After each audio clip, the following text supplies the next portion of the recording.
প্রিয় জ্ঞানীগণ, বিশ্বনবী হজরত মুহাম্মদ সাল্লাল্লাহু আলাইহি ওয়াসাল্লাম সামাজিক জীবন নিয়ে 6টি উপদেশ দিয়েছেন, তাহা আমরা আপনাদের নিকট তুলে ধরলাম। ইচ্ছে হলে জেনে নিয়ে আপনার জীবন পরিবর্তন করতে পারেন। নাম্বার 1, মুসলমানদের ভাই।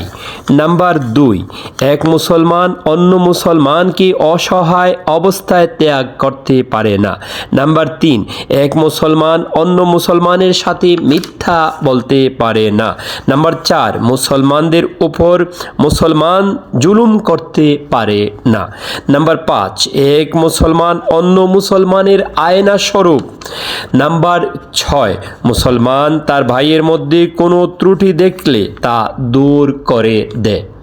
বন্ধুগণ, ইচ্ছে হলে এই উপদেশগুলো অন্য ভাইয়ের নিকট সওয়াবের আশায় শেয়ার করে দিন। ফি আমানিল্লাহ। আসসালামু আলাইকুম।